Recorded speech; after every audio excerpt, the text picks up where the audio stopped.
This was Earth 500 million years ago. A vast, deep, and almost motionless ocean covering nearly the entire planet.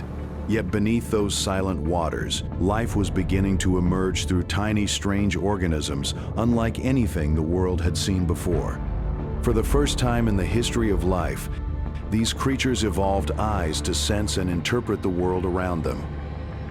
Then suddenly, everything changed.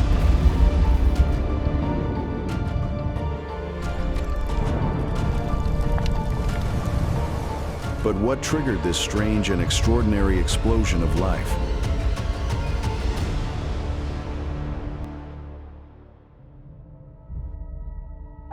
While the ocean below was exploding with life, from outer space, Earth appeared strangely silent. The planet was dominated by water. Scientists estimate that nearly 80% of Earth's surface was covered by shallow oceans, spread across the globe like gigantic mirrors reflecting sunlight back into space. The continents had not yet merged into large landmasses as they are today. Instead, they existed as scattered fragments concentrated mostly in the southern regions of the ancient planet. There were no forests, no green plains, and no terrestrial ecosystems recognizable to modern life. The atmosphere during this time was also completely different. Carbon dioxide levels were many times higher than they are today, creating an intense greenhouse effect that wrapped around the planet. Volcanoes erupted continuously, releasing gas and ash into the atmosphere and leaving the skies frequently hazy. Sunlight reaching the ocean surface often appeared pale, yellow, and unstable through the thick atmospheric veil. There was no climatic balance like the one Earth experiences today. The planet resembled an overheating thermal engine, constantly fluctuating between hot and extremely hot conditions, never achieving long-term stability. Even the cycle of day and night was different. Earth rotated faster than it does now, causing a single day to last only around 21 to 22 hours. Time itself moved more quickly, forcing life to constantly adapt its existence within an environment that never truly stood still. Amid that chaos, the oceans became the primary stage for life. There was no land for organisms to dominate, no vegetation covering the surface. Everything unfolded beneath the water. Hard-shelled organisms began to appear as a biological response to an increasingly competitive environment. Primitive animals, such as sponges, early corals, and ancient arthropod-like creatures, slowly began shaping the first ecological networks on the planet. In that world, light, pressure, and ocean chemistry became the defining forces of survival. No permanent rules had yet been written, and from that incompleteness, Earth began entering a new chapter. A chapter defined not by stability, but by transformation. A planet where nearly 70 to 80% of the surface was covered by water, but not the deep, stable oceans we know today. These were vast, shallow seas stretching across thousands of kilometers, where sunlight penetrated only a few dozen to at most a few hundred meters below the surface. Beyond depths of roughly 200 meters, darkness almost completely took over, and within that thin upper layer of illuminated water, Earth's entire primitive ecosystem was operating. The continental surface at that time was little more than barren rock, constantly eroded by wind and salt water. Surface temperatures fluctuated violently, while atmospheric CO2 levels were many times higher than today, creating an intense greenhouse effect that made land nearly uninhabitable. And yet, among the smallest organisms on Earth were the ones exerting the greatest influence. Cyanobacteria, these microscopic life forms, first appearing more than 2.5 billion years ago, continued playing a critical role throughout the Cambrian period. Through photosynthesis, they converted carbon dioxide and sunlight into oxygen. Scientists estimate that during this ancient era, microbial systems may have contributed more than 20 to 30% of global oxygen production through marine photosynthetic activity, helping stabilize an atmosphere still struggling to reach equilibrium. Across the seafloor, dense microbial mats spread like living carpets. They did not merely exist. They engineered environments. Layer after layer of microorganisms accumulated, decomposed, and regenerated, creating the first fundamental energy cycles of the planet. But the oceans were no longer inhabited by microbes alone. This was also the era when multicellular life began to explode in complexity. One of the most iconic examples was the trilobite, an ancient arthropod group that first appeared around 521 million years ago and rapidly became one of the most widespread life forms on Earth. Fossil evidence suggests that more than 20,000 trilobite species once existed, ranging in size from only a few millimeters to over 70 centimeters long. They crawled across the seafloor, hunted prey, consumed organic remains, and at times became prey themselves for larger predators. Alongside them existed ancient sponges, primitive corals, and early mollusk-like organisms. Some species even developed symmetrical body structures, a major evolutionary advancement that allowed them to move with direction and coordination through the water. For the first time in Earth's history, life was no longer simply existing. It was beginning to organize itself into ecosystems. Most importantly, and perhaps most revolutionary of all, was energy itself. In the Cambrian oceans, energy no longer came solely from simple chemistry or sunlight alone. True food chains were beginning to emerge. For the first time, life became a network of continuous competition. As oxygen levels increased in both the atmosphere and seawater, entirely new metabolic possibilities opened. Organisms could generate energy more efficiently, develop larger bodies, and most importantly, evolve primitive nervous systems.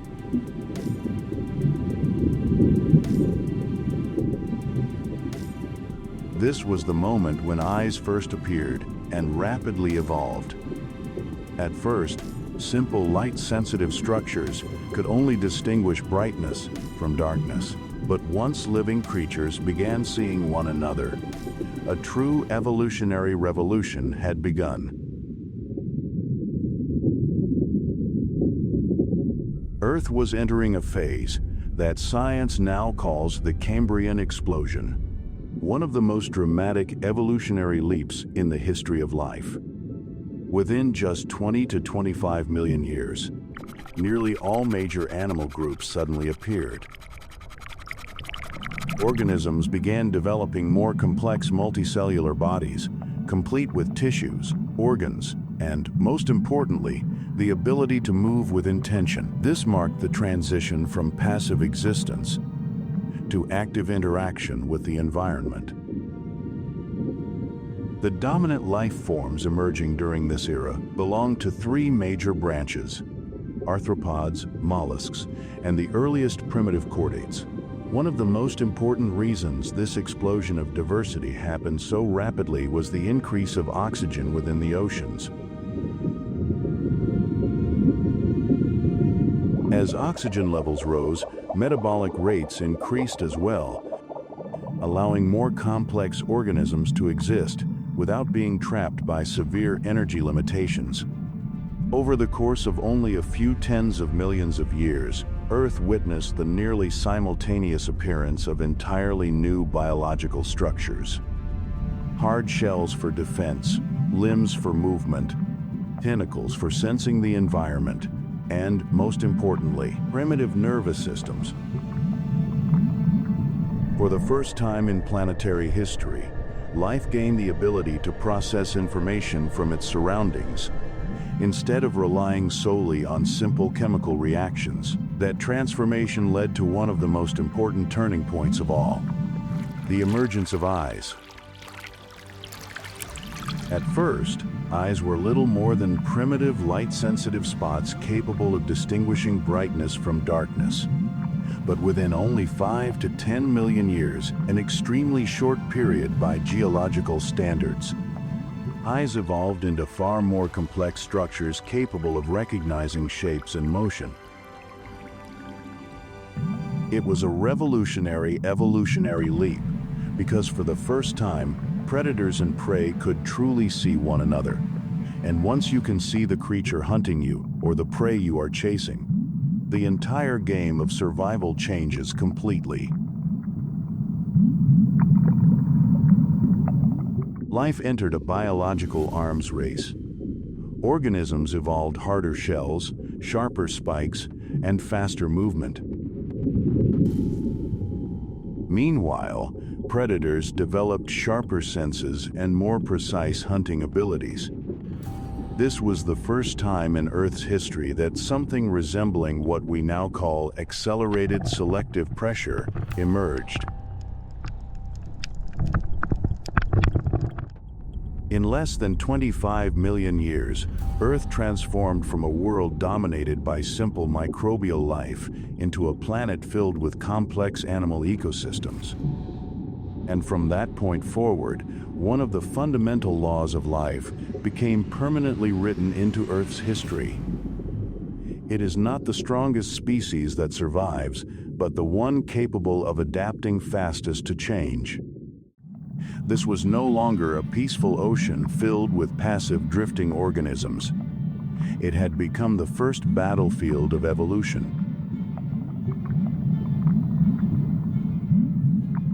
What happens when a living creature gains the ability to actively hunt for the very first time? More than 520 million years ago, the Cambrian oceans began giving rise to the first true predators. And among the most remarkable of them was Anomalocaris, a creature that looked as though it had emerged from an alien world.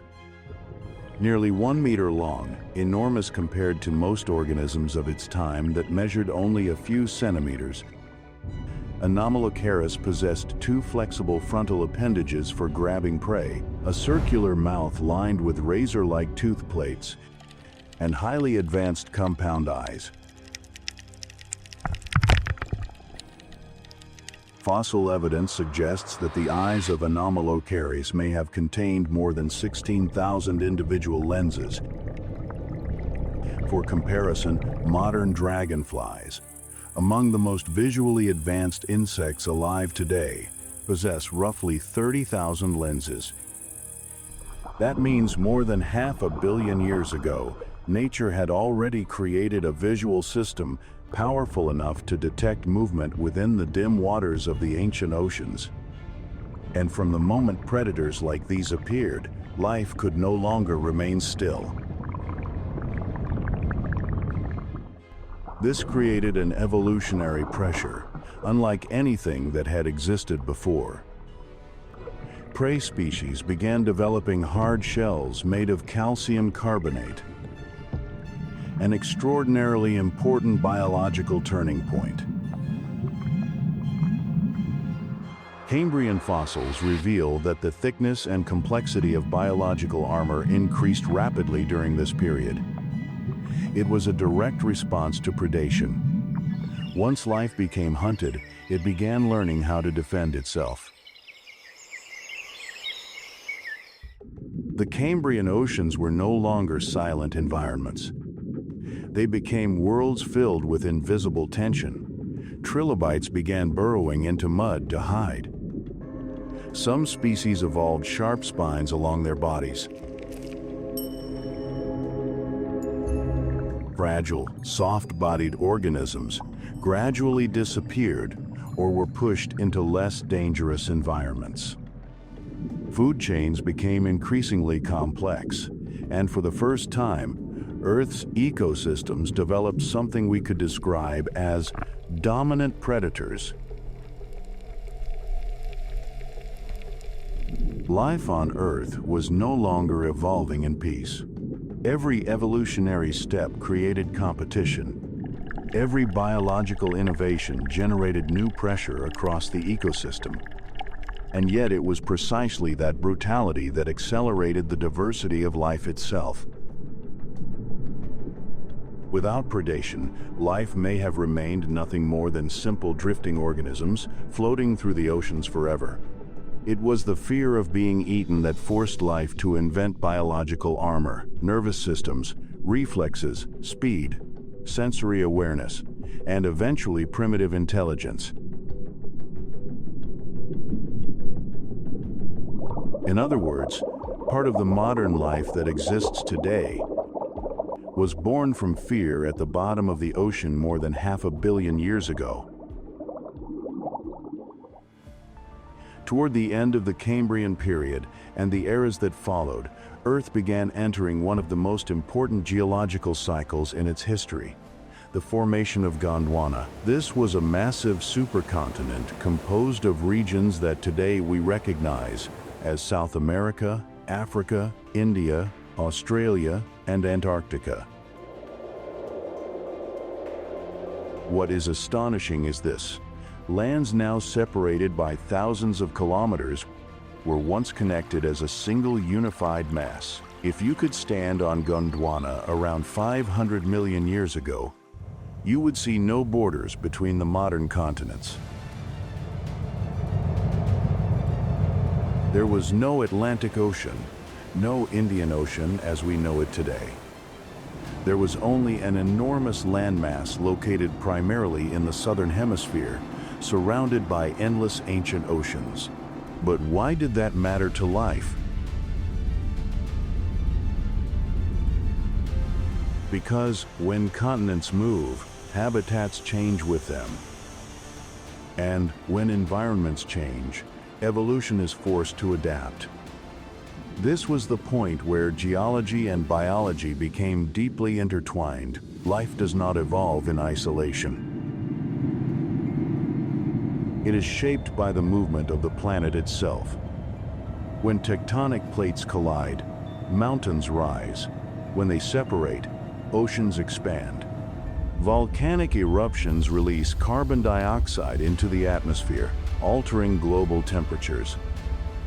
Ocean currents shift direction. Climate patterns fluctuate.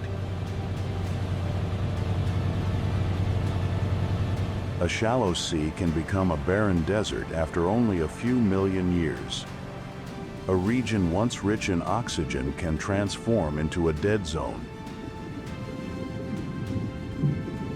And every organism living within those environments is forced to adapt or disappear. Scientists refer to the cycle of supercontinent formation and breakup as the Wilson cycle. A supercontinent forms, survives for hundreds of millions of years, and then gradually fractures apart due to thermal pressure rising from beneath the mantle. Afterward, the continental fragments drift, collide, and eventually merge again into a new supercontinent.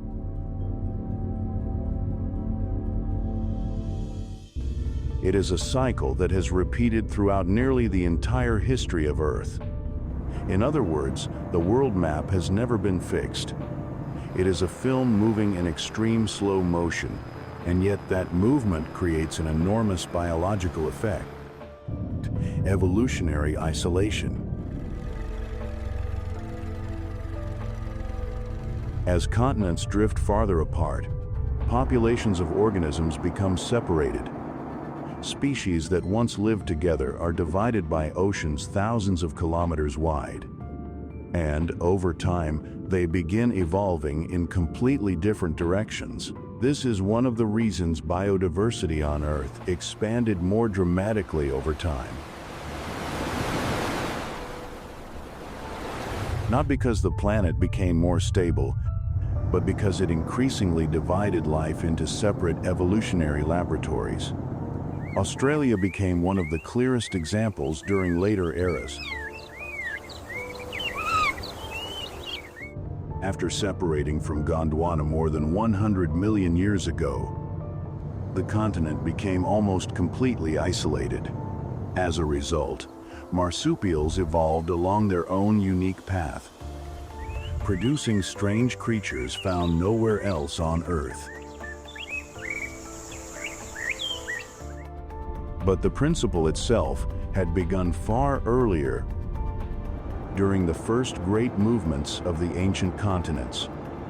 And across the hundreds of millions of years that followed, the slow drift of continents would continue reshaping the planet on an enormous scale, opening the path for the first forests, transforming the global climate, and ultimately guiding life onto land itself.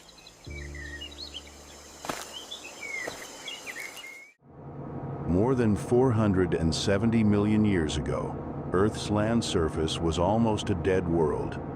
The continents were nothing more than barren rock, broken apart by wind, rain, and constant geological activity.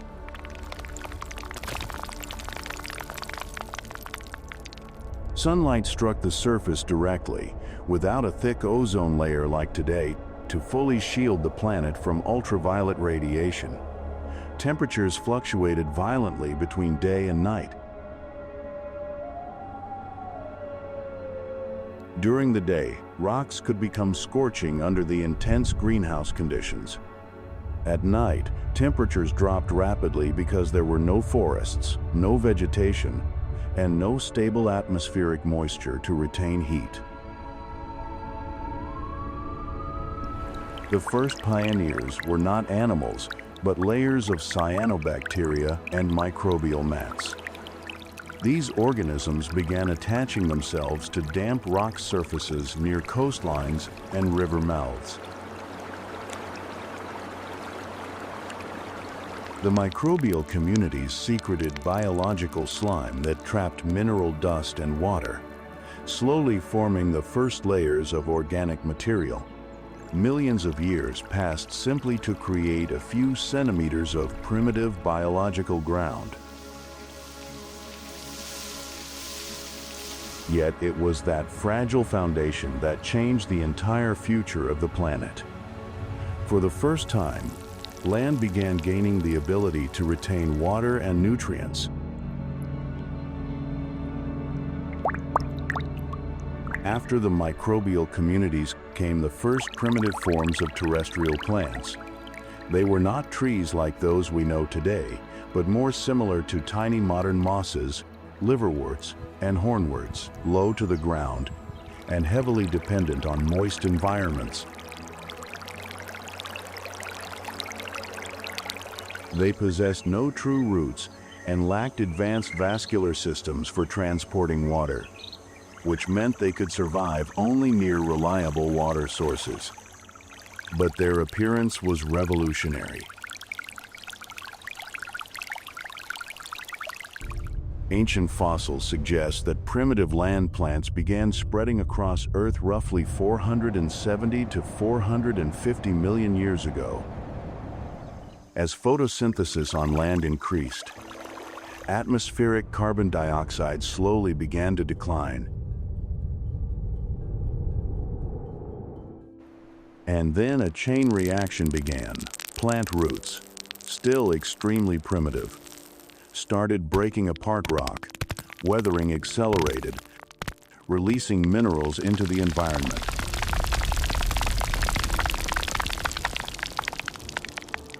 Dead organic material accumulated and gradually formed true soil. Soil retained water more efficiently, allowing even more plants to grow. More plants then produced more oxygen and more soil. A self-accelerating biological feedback loop had begun. What is truly astonishing is that life was no longer simply adapting to the planet. It had begun redesigning the planet itself. Before this era, Earth completely controlled the living conditions of organisms. But now, the first life forms on land were actively transforming the atmosphere, geology, and global chemical cycles in ways never seen before. Those tiny layers of primitive vegetation were silently preparing the stage for every terrestrial ecosystem that would come later.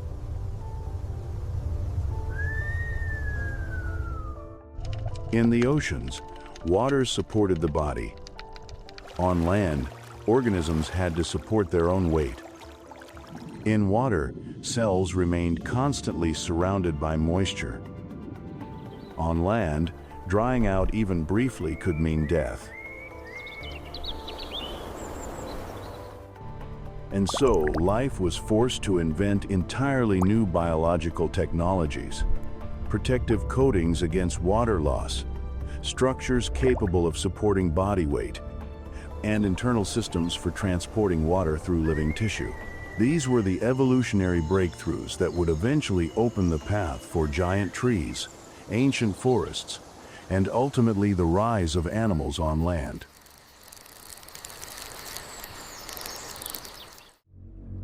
The appearance of vascular plants marked one of the greatest turning points in Earth's history.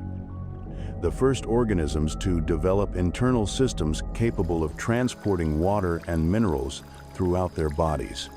These were the distant ancestors of every forest that exists on Earth today. Plant groups such as ancient ferns, lycophytes, and horsetails began spreading across vast humid swamps. At first, they stood only a few dozen centimeters tall. But evolution did not stop there. Over time, some species developed primitive woody trunks and eventually reached heights greater than 10 meters. By around 385 million years ago, the first true forests had emerged. If you could walk into an ancient Devonian forest, it would feel unlike any modern forest on Earth.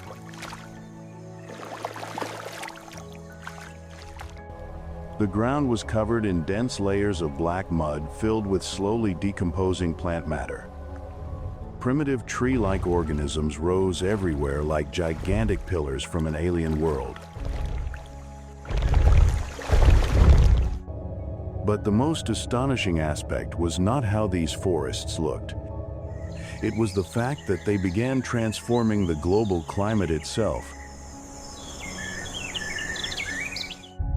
Before the rise of widespread plant life, Earth's atmosphere contained extremely high levels of carbon dioxide. During many ancient periods, atmospheric CO2 concentrations may have been 10 to 15 times higher than modern levels.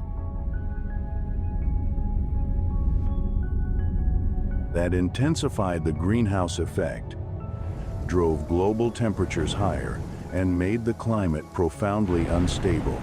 But plants accomplished something no previous life form had ever achieved on such a massive scale. They removed carbon directly from the atmosphere and locked it inside their own bodies.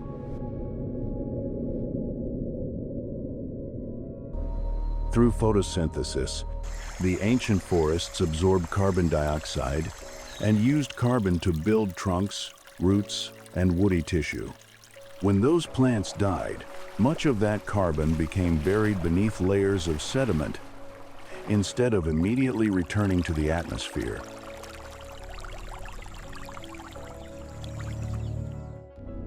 Over millions of years, this process slowly pulled enormous amounts of carbon dioxide out of Earth's atmosphere.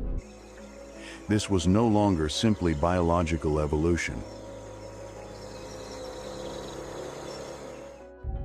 Life itself was beginning to regulate the climate system of an entire planet. Geological evidence suggests that during the Devonian and later Carboniferous periods, atmospheric oxygen levels rose dramatically, at times reaching roughly 30 to 35%, far higher than today's 21%. This produced enormous biological effects. Insects evolved gigantic sizes because respiratory systems functioned more efficiently in oxygen-rich environments. Some ancient dragonfly-like species, such as Meganeura, developed wingspans exceeding 70 centimeters. But rising oxygen levels also meant wildfires became far more common. A single lightning strike could burn hundreds of kilometers of primitive forest. And from the ashes, plant life would rise again even stronger. Earth had entered an entirely new biological cycle, one in which life was no longer merely adapting to the environment, but actively creating the environment for itself. Viewed from space, Earth was slowly transforming from a barren, rocky planet into a truly living world. But once life gains the power to alter a planet's global climate, it also gains the power to unintentionally push itself toward entirely new crises. There were periods in Earth's history when the planet became so hot that ice nearly vanished from every polar region. Scientists refer to this state as greenhouse Earth. During eras such as the late Devonian and many intervals throughout the Paleozoic, atmospheric carbon dioxide levels were many times higher than they are today. That created an enormous greenhouse effect. Heat became trapped within the atmosphere, driving global temperatures dramatically higher. The polar regions no longer remained permanently frozen as they are now. Sea levels rose, flooding vast, low-lying continental regions beneath warm, shallow seas. But the problem was never only temperature. A hotter planet also meant more extreme weather. Water evaporated more intensely from the oceans, generating storms on scales far beyond most modern phenomena. Imagine superstorms lasting for weeks across endless ancient oceans, where no stable ecosystems yet existed to weaken the atmosphere's raw power. And then there were the volcanoes. During Earth's ancient history, tectonic activity was far more intense than it is today. The mantle beneath the crust remained hotter, allowing magma to rise toward the surface far more easily. These eruptions were not merely isolated volcanoes like the ones we know now. At times, enormous magma provinces erupted continuously for hundreds of thousands of years, releasing enough carbon dioxide and sulfur into the atmosphere to alter the global climate itself. Some ancient eruptions may have produced millions of cubic kilometers of lava. And yet the paradox is this: those catastrophes were also driving evolution forward.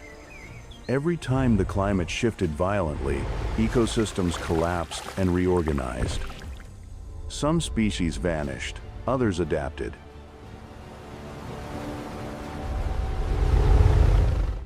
Entirely new environments emerged, creating opportunities for new evolutionary branches to explode into existence.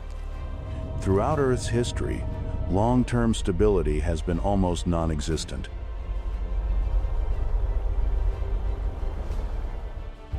This planet evolves through crisis. Today, the Sahara Desert already feels unforgiving.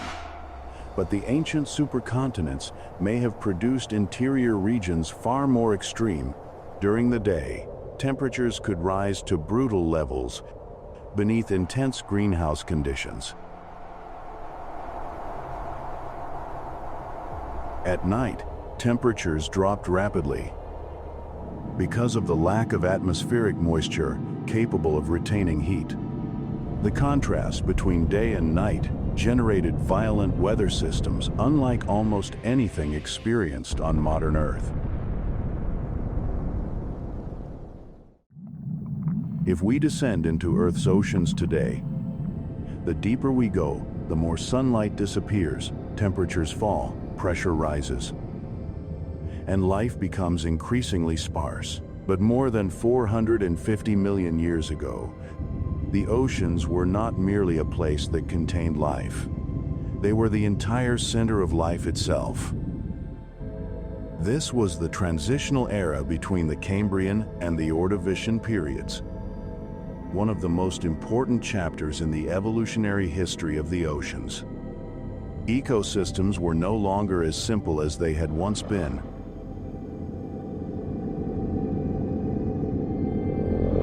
They were becoming layered, complex, and increasingly competitive.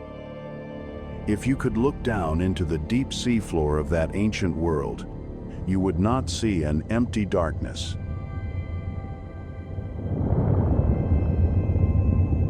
One of the most important foundations of these ecosystems was the hydrothermal vent systems scattered across the ocean floor. In these regions, seawater seeped down through Earth's crust, became superheated by magma, and then erupted back upward through cracks in the seafloor at temperatures that could exceed 300 to 400 degrees Celsius.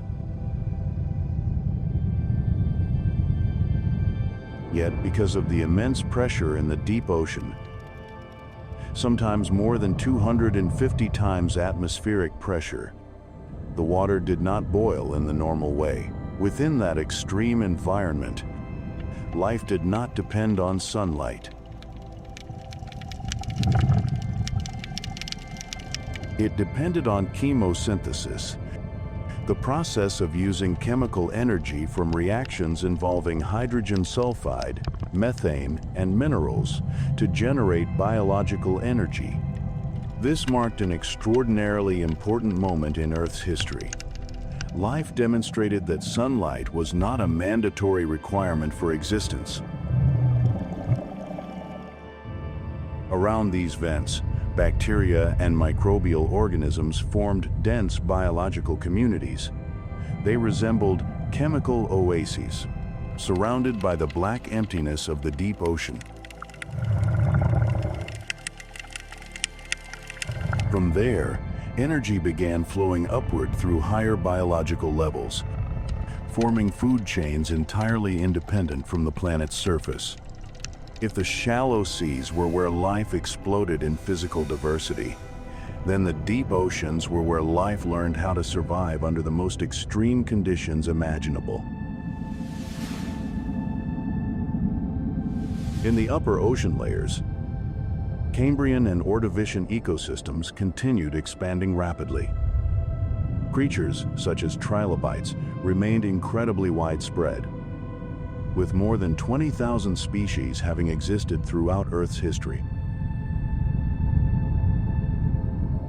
They moved across the seafloor, burrowed through mud searching for food, and evolved into many different body forms depending on their environments. Alongside them, mollusks and brachiopods began dominating large portions of the ocean floor. Some species evolved hardened shells to survive the growing pressure of predation. Food chains became increasingly complex, no longer consisting of simple relationships between predator and prey, but transforming into layered biological networks, where energy moved through multiple ecological levels. What is remarkable is this: the deeper you descend, the slower life becomes, but it never disappears. At depths of 1,000 meters, pressure can reach nearly 100 atmospheres, enough to crush structures incapable of adapting. Temperatures often fall to only 2 to 4 degrees Celsius.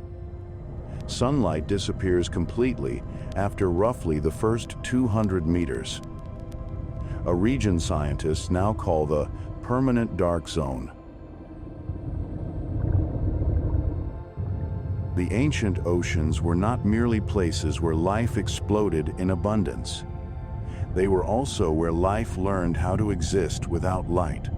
Some scientific models suggest that hydrothermal vents may have provided the ideal conditions for the very first chemical reactions that eventually produced life itself, thanks to their stable and continuous energy sources. The oceans, therefore, were never a uniform mass of water. They were a living three-dimensional structure where life distributed itself according to light, pressure, and chemistry. And within that entire system, one truth becomes clear. The oceans did not merely nurture life in the distant past. They were the first laboratory where life learned how to become complex.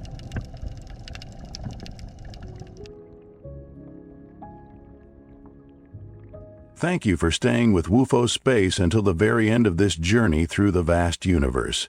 If you found this video interesting and insightful, don't forget to like, share, and subscribe to WUFO Space so you won't miss our next cosmic adventures.